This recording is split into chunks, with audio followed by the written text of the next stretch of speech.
Hey guys, welcome back to more Karen freakout stories. In this video, an insane Karen claims that she owns Walmart and calls the police on me after I don't obey her orders. She thought that I am an employee. Here is what happened. Let's dive right into the video. And the first one starts like this. I think one of the worst experiences I had at Walmart was when I was mistaken for an employee there. So I work at another customer service job that has me in a blue shirt and khaki pants. Now, it's not the actual Walmart blue and there's not a vest component to it, but I've been mistaken for a worker at other stores as well. Best Buy is the biggest one, and usually people see that I don't have a name tag and will apologize, but the time I had at Walmart will never have me walking in there with anything that looks remotely like the uniform. I had finished up work for the day and decided to stop by a Walmart to grab a few things since it was on my way home. I grabbed a cart and headed around the store, grabbing my items without much issue. I made my way over to the frozen food aisle, trying to grab a few dinners for when I just didn't want to cook after a shift, when I heard someone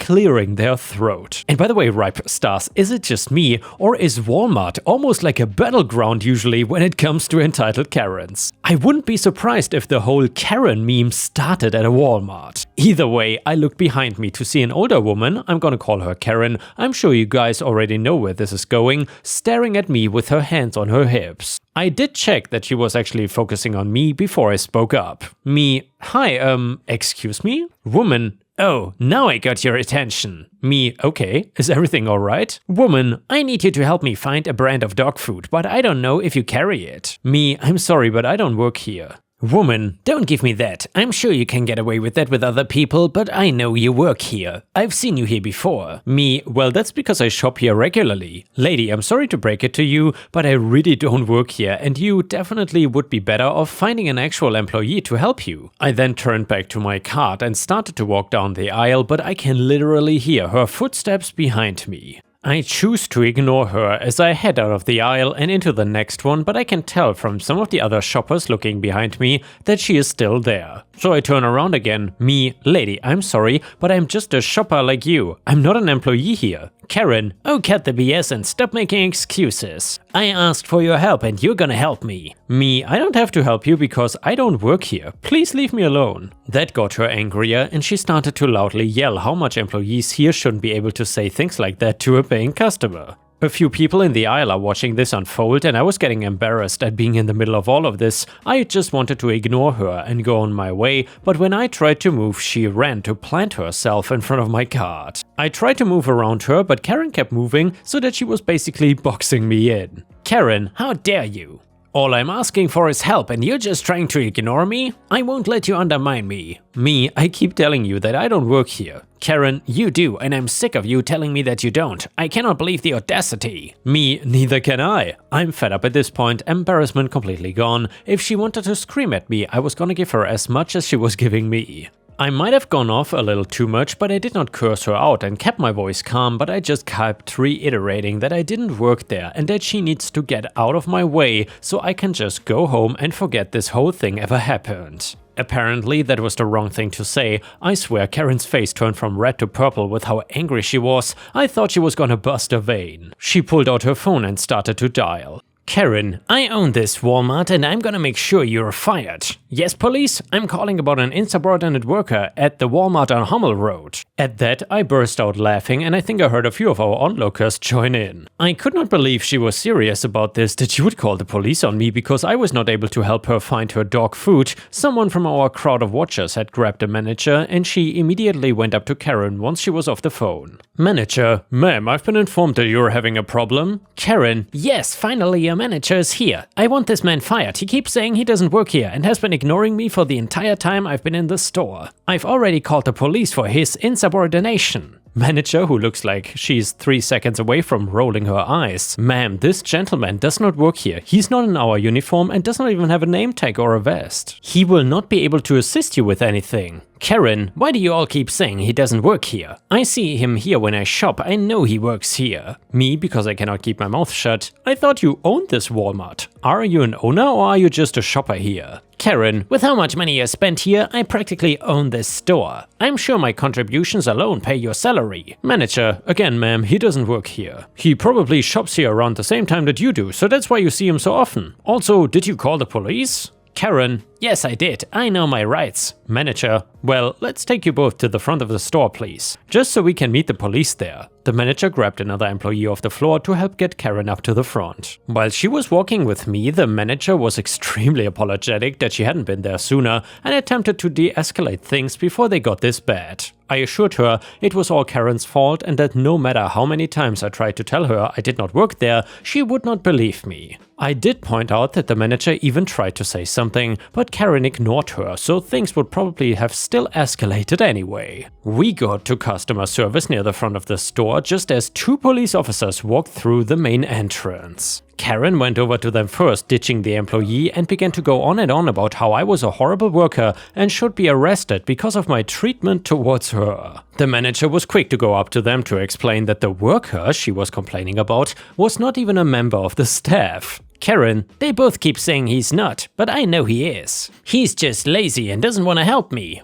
Officer number 1, ma'am, you do know that it is a crime to call 911 without there being an actual emergency, right? Karen, but this is an emergency, how dare you? At first I thought she was gonna lunge for the cop, but instead she turned towards me and shoved me down onto the ground. The officers were on her immediately and handcuffed her, taking her out of the store and into the parking lot. The manager helped me up and sat me down inside the customer service desk and made sure I was okay and was not bleeding or anything. I had fallen on my back and did bang my head against the floor, but nothing felt broken and I figured I would just have a bruise the next day. The manager apologized for everything again and offered me a gift card because of the inconvenience. I did not want to take it, but she insisted, claiming that this happened under her watch and it was the least she could do. One of the officers came back into the store to make sure I was alright and asked if I want to press charges since Karen had physically assaulted me. I went for it and made sure that I stopped at an urgent care to have my head looked at just in case I did have a concussion or something. Thankfully I didn't, but I wanted Karen to pay for the embarrassment and pain she put me through. This story does not have a dramatic end to it, unfortunately. Karen took a plea deal to avoid jail time, but she did get 3 years probation and is banned from entering that Walmart again. And yeah, Ripe Stars, it almost seems like OP got off lightly. You really never know what these insane Karens are gonna do next. However, if you enjoy the Karen stories, please don't forget to like the video and maybe even post some star emojis in the comments to show your support. Thank you so much, and the next one is titled Entitled Parents Demand Their Children Move Back In to Pay Them Money. So first up, this is not about me, but my girlfriend and her brother. Second, this might be a long one and my English is not the best. So well, to the story. The cast for this is L, girlfriend, S, brother, EP, entitled parents, EC1, entitled cousin 1, EC2, entitled cousin 2. So my girlfriend's parents are extremely religious. In their view, if you don't believe in Jesus, you are basically worth nothing. And oh well, neither L or S are religious. S was always somewhat of an unwanted child, so he got ignored the most of the time and basically raised himself. Once again guys, L is girlfriend, S is brother. So the result of this is that he picked up fights on the street just for fun for a while. He was also born with a genetic disease that made him feel no pain, which also infuriated his parents because they told him that he is nothing but a mistake, which caused also some psychological problems. Elle, on the other hand, always said what she had to do, what clothes she could wear, what friends she can meet, blah blah blah. All of this caused both of them to keep a distance to their parents, but since they were too young at the time and didn't have money to move out, they had to stay at home. S would just leave early and would return back home at night, while L got herself a job. Also, the whole time since both of them were born, their EP spoiled their cousins. For example, they bought both of them 2 brand new PS5s while S got nothing, and L got a $10 gift card for Christmas, and yes, everyone in their family is okay with how they are treated. Now onto the main part though. One day EP sat down S on their dining table and brought his PS down, which he saved money for over a year. PS aka PlayStation. They put it on the table and then his father started smashing it with a baseball bat. "That's because you didn't go to church today," he said afterwards. The thing is, S did not go to church for over 3 years, and S managed somehow to keep his cool and wandered up to his room, packed everything he had and just left. The EPs just screamed that he is ungrateful, a child of Satan and a mistake. Well, the problem just was that this happened during the pandemic, so he had a little bit of trouble finding a place to stay. Luckily, a friend of ours had a spare room, so S moved in too with him and his parents, and he still lives there today. Now we jump into the end of 2022 by the time both S and L are 18 plus and L is saving money to move out. S is also doing a lot better since he moved out, and you could clearly see that. Well, one day L texted in our friend group that she is moving in with a friend because her parents are doing something stupid, which got the attention of all of us. We asked her if she is okay and what happened, and she just replied that she will explain later. On the same day I drove with some others to her friend where L told us everything. Apparently EC's parents have come to the conclusion that it's not a good thing when your 18 and 20-year-old children are just sitting at home playing games and refusing to get a job. So they told them they will throw them out in a month, and both of them thought they were joking, so none of them looked for a place to stay. Then 2 days before the deadline they realized that their parents were serious, so they did the only thing they knew. Go to EP and demand help. EP said they could stay at their house as long as they want. On the same day they told L that they will move in, and if they need anything, L is required to comfort them. L immediately knew that she will become some kind of servant and immediately asked her friend if she would have some spare place. EP just said that if L would do this, that she would throw away all that they did for her and that she would not be their daughter anymore. To which she replied that's fine. S asked if he should visit them and get their minds straight, but L said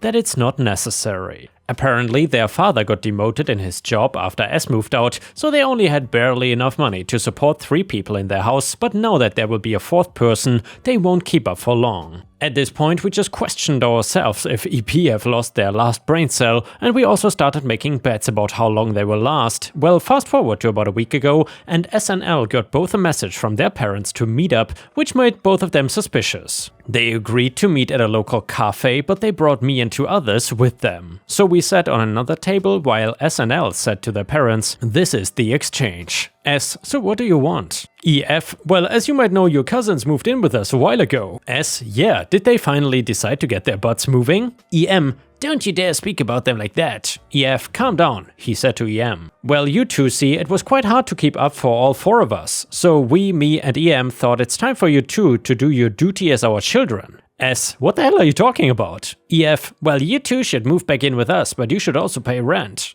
And since we got no spare room, you both would have to share the basement." EM: "You will also spend more time with your cousins." She said it like it was some kind of honor. At this point, S started to laugh manically. L: "Do you even listen to yourself? You never saw S as your son and told me when I left that I'm not your daughter anymore. We don't owe you anything. You treated us like dog poop for over 18 years while spoiling those cousins. You two dug yourself a hole, so try to get out of it by yourself." Well, by this point, both EPs screamed that they both don't know what it's like to be a parent and that they should obey them. But SNL just started walking away. EF wanted to get after, but me and the other got in between. Now I'm back home typing this. If anything else happens, I'll update. Me and my friends also got a lot of stories about entitled people, and I might post them, but I don't know.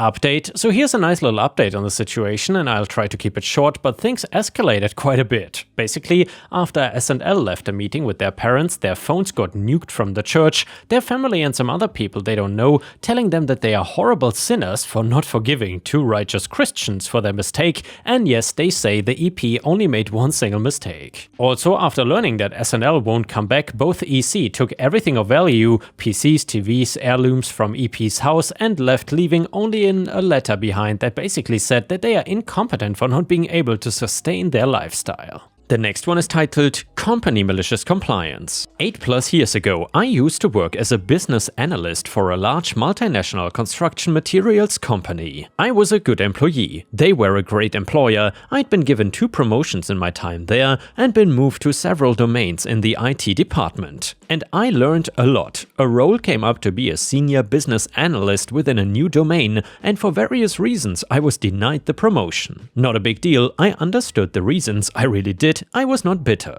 A more deserving external candidate 100% got the position. I was still given the opportunity to work in that domain, great learning opportunity by the way. A few successful projects later in the new domain, I asked if I could organically be promoted to a senior business analyst. And by successful delivery, I mean my business partner going to another director in IT who had a stake in that domain where he has been all of my life, so I had definitely done good, if not even great. My manager spoke with my director and the response was, well, he needs to prove himself. I had to laugh, don't get me wrong again, my director was a great guy, he after all did promote me twice and gave me the opportunity to learn all these various new domains of the business. Nothing against him though, the explanation just pissed me off. I would have been satisfied with, there's no budget this year, or I don't think I will get approval for an in-place promotion.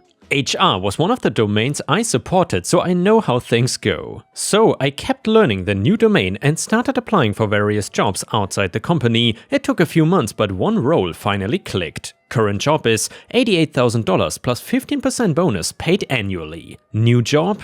$110,000 plus 30% bonus paid quarterly. And that is an insane job, by the way, let me say. Either way, the director wanted me to prove myself. I then just proved my worth to another company. I got a $22,000 raise on my base and doubled my bonus percentage. My manager then comes and asks me, so was there anything we could have done to keep you, like make you an SR or something? I said, well, I only started looking because they said no to being promoted. Otherwise I was, and I still am happy here. The money is hard to turn down though. In hindsight, I am glad they denied me the promotion. I would have never left that company otherwise and not been on my current career trajectory. And the next one is a story about an entitled Karen. Since there's only a week left of summer, I decided to take the kids to the local amusement/water park today. As I've gotten older, the rides have gotten a little tougher on me. In addition, my daughter tends to get motion sick rather easily. I don't like the way motion sickness pills make me feel. So I always take a Ziploc baggie full of ginger candy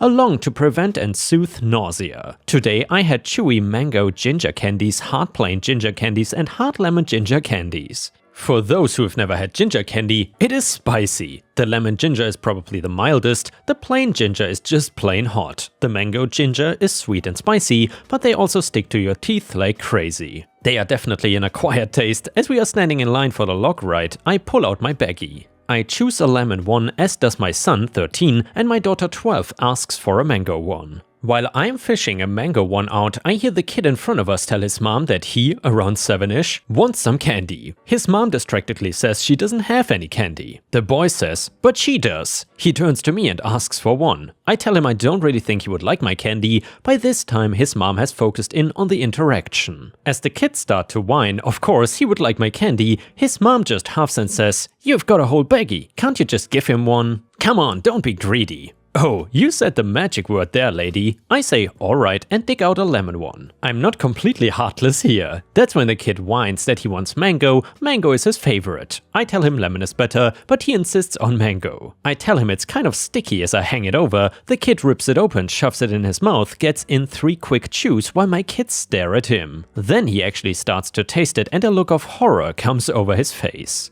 He screams and tries to spit it out. He is jumping around and flapping his arms. His mom is panicking and asking what is wrong. He is screaming that it's bad and it's hot and he wants it out. His mom tells him to spit it out, and that's when I pipe up with the very helpful, it's really sticky. What's left is probably stuck in his teeth. He will have to wait for it to melt off if he doesn't want to chew it. The mom looks at me in disbelief and a shrug, and then she asks what in the hell I gave her son. Probably should have asked that sooner, lady. I answer, ginger candy, it's good for nausea. I'm pretty sure I'd be dead if looks really could kill. We got to move up in line 2 spaces though, because she whisked her kid off to a water fountain. I would like to think the kid will think twice about demanding things from strangers, plus it was entertaining. Overall, the kids and I counted it as a win. And now let's move on to the next story. It starts like this. Hey guys, welcome back, it's Ripe again. In today's video, an out-of-control HOA Karen called the police on an innocent man for picking up trash and insisting that he is a criminal trying to steal her dumpster. Let's dive right into the story. And the first one starts like this. I started working as a trash collector, and even before my first shift I was nervous from the stuff my coworkers were telling me. They went off about horror stories they had, and the ones that scared me the most were ones that involved angry people. I knew that trash could be gross at times, but did not realize how many people would fight with the people taking away garbage. One I remember was when a coworker refused to take certain things because they involved radioactive materials and couldn't just be dumped away normally. I went on my first shift kind of excited, but also scared out of my mind. It was my first real job too, so that just added to things. Most of the route was going fine until we got to a street that was a little more difficult than the others. There was roadwork causing it to be too narrow and closed off at the end to get down with the truck. I was told to just get the trash and then walk it to the truck before returning the bins. It was a crappy thing that happened sometimes, but I was told it was a good thing to see on my first day. A learning experience was called before they left and had me getting the cans furthest away. I went and got the trash and started walking away when a woman came running out of the house screaming at me. I did not know about what was going on, and hearing a voice yelling out at about 7 AM kind of scared me a little bit. I cannot use real names obviously, and I don't even know her name, so I will just call her Karen for this story. And if her comments don't make it obvious, she is part of the local HOA. Karen, stop! Thief! Unhand my property! Me, are you talking to me? Karen, yes, I'm talking to you. You picked the wrong neighborhood to rob. I'm on the HOA board and I keep this neighborhood safe from people like you. Walking around like you own the place and take anything you want, huh? Me, oh no, I'm not a thief, I was just taking the garbage and… Karen, I don't care if it was in the garbage. It's still my property and you taking it makes you a thief. Plus those bins are not cheap. Me, I mean that I was taking it to the garbage truck. We cannot get down the road, so I was just bringing the trash to it. I was gonna bring back the bin, of course. Karen, I never saw you before. Me, it's my first day actually. Karen, oh well, that's really convenient, isn't it? You won't think it's so funny when the police get here. She then calls the cops and I have zero clue what I'm supposed to do. This was not covered in training and I felt like my feet were just glued to the spot. Another coworker came to see what took me so long when he saw Karen and me just standing there. I explained to him what happened and he tried to tell her that I was the new trash man and just trying to dump her garbage. But if she wanted to keep it, then we would leave her bin. She refused to let me leave though, and the police came with sirens blaring, thinking that there was a real robbery happening and that they had to come and stop it. She started screaming that I was stealing from her and to arrest me. I actually thought that I was going to be put into handcuffs or something, but the police saw that I was wearing work clothing and listened to my coworker when he was explaining. The police understood what we were doing and told Karen that we were not stealing from her and there was no emergency. Karen doubled down on her anger and insisted that I be arrested for trying to steal from her. She told them that I tried to take her bins off her property, which was against the law. That she didn't give consent for me to take her trash or throw it away. The police looked at her like she had two heads and told her that she had to calm down. They knew that I was harmless and just trying to do my job. They flat out refused to arrest me, and that was when Karen started going nuts about being part of the HOA board. I don't know if she really thought being on the board gave her special privileges or something, or if anybody actually cared. She didn't stop though and told the police that the HOA rules had strict things about what the trash man could actually do. Only then to be shut down one last time by them, saying that the trash was a governmental-based thing and the HOA did not and could not dictate anything about us. They were gonna just leave and let things be, but Karen would not be living up to the internet meme name I gave her if she didn't do something even worse. Before they even left, she picked up the garbage bin that I had put down when she first started yelling at me. She then threw it right at me with the strength that I didn't know such a small woman could have. It was enough force to knock me to the ground, where she started kicking me and calling me a criminal. The police had to rip her off of me and arrest her for assault and battery. As you can imagine, she resisted arrest, adding even more charges against her. I was in some sort of shock, as to this day I cannot remember the rest of that first shift I had. All I remember is that later that night the rest of the guys took me out for drinks and had me tell them the story. They thought it was funny and told me that I was not actually a real trash man until I had a story like this to tell. They just did not think I would get this crazy of a story on my very first day. As for Karen, I was asked to go to court one day to tell a judge what happened and answer some very basic questions, proving my job and other things that happened before the police arrived. I was able to later look up what happened to her, as charges can be found out publicly. She was found guilty of the charges I mentioned before, but another one that I didn't even know she was being tried for: misuse of emergency services. It turns out that her call to 911 was not the first one she had made that ended up being a false alarm, thinking that she could use the police as like a weapon against people by threatening them into doing what she wanted. I don't know if they go off severity or a number thing with this kind of charge, but she was found guilty of that too. After a month on that route, I was changed to a different truck. My first route is kind of a basic training route. I never saw that street again. And yeah guys, with this we have reached the end of the video. However, if you cannot get enough of my content, please don't forget to subscribe to the channel to not miss any of my daily uploads. And also check out my podcast by searching for Ripe Stories on Spotify, Amazon, Audible and other podcast platforms. You will often find exclusive episodes and early access to new content. Furthermore, please check out my Patreon by going to patreon.com/ripeyoutube or my YouTube membership program for even more exclusive stories. Thank you so much, and I will see you again tomorrow.